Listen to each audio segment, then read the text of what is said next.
Yo, what's up, guys? I'm actually here to address something that I heard from a Genshin tuber that I feel was a little bit unfair, and it was in regards to the viability of 4 stars and 5 stars in relation to the differences between HSR and Genshin Impact.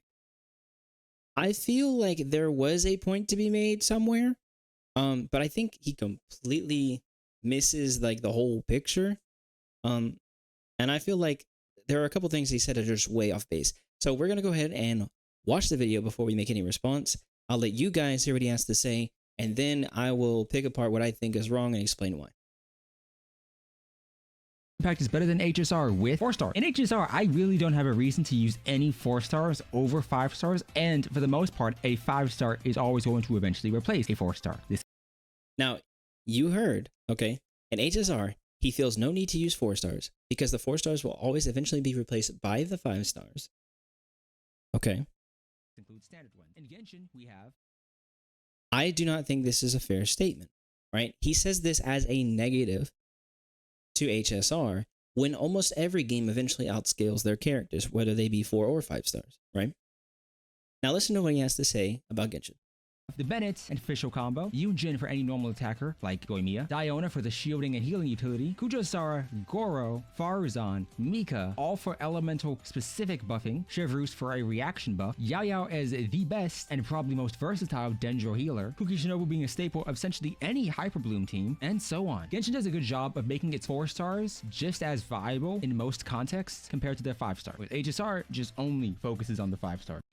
So I think that's the biggest problem with this short is that he says that HSR only focuses on the 5 stars, which is completely untrue.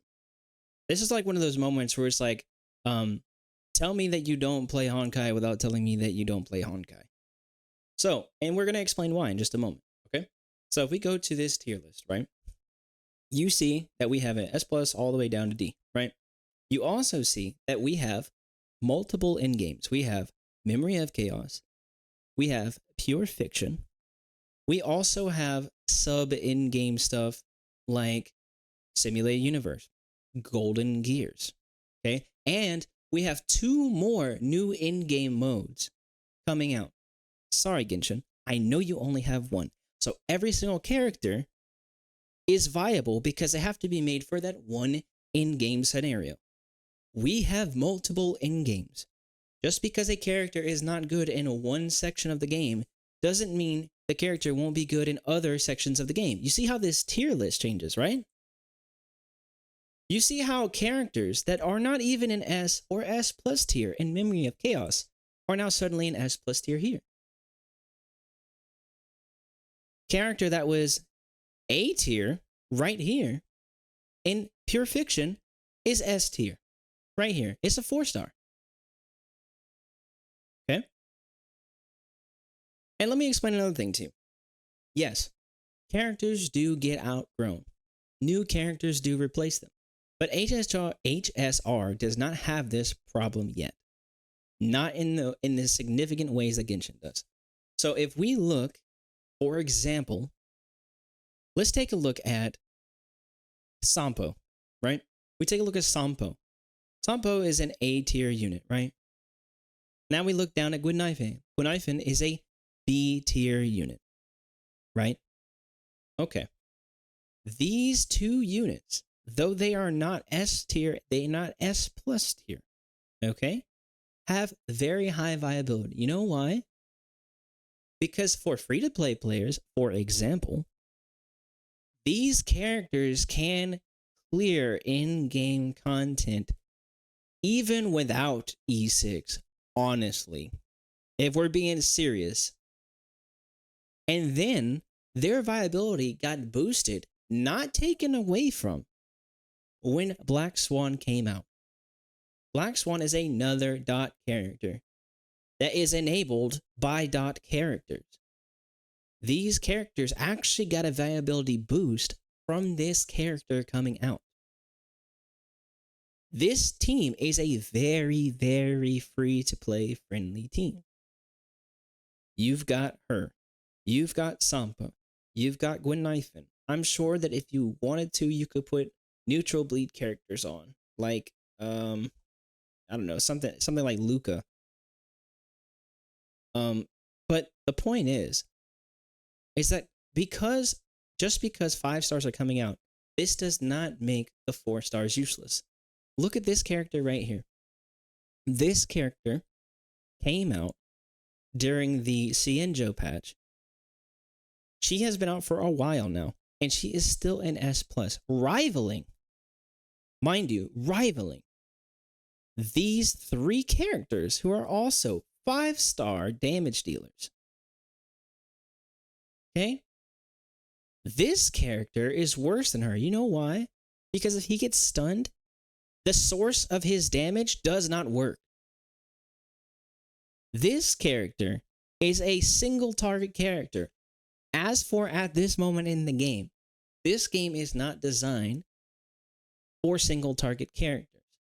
So on paper, this 5 stars seems amazing, but it is worse than this character, right? It is worse than QQ. Zila does not match up to QQ, even though she is the 5-star counterpart, who is also Quantum. Okay? There are actually debatably some 4 stars on this list that should be higher. If you look right here, Herta is a C tier character in Memory of Chaos. But if you come over here and you tap Pure Fiction, another in-game mode, she is an S+ tier. You know why? Because her ability to do damage across the entire board of enemies is incredibly valuable in a wave clear based in-game mode. You cannot sit here and say that 4 stars are useless and there is no point to using them when you don't play the game. You don't. Even if you come down to her Serval, somebody who is kind of not used that much and people really shit on her a lot and would rather have somebody say like Jin Yuan, for example, or Acheron now, right? These characters, yes, they are better than her, but we've already talked about his drawback. She's a very good solid staple, but even if you don't have Acheron, you can still do the job with Serval. These 4-star characters do not get outscaled as hard as you might think. They don't. Even if you come down here to B tier right now, right? You see that she is diminished a little bit. She's now in B tier. And Zui Yi is also now in B tier. But these characters can still stand on their own 2 feet. I understand that there is a level of ignorance for Genshin players where they just assume that Genshin is better than every other game on the planet. But you can't sit here and blindly say that they have attributes in their game that are better than other games when you're not taking everything to account and you're not being truthful.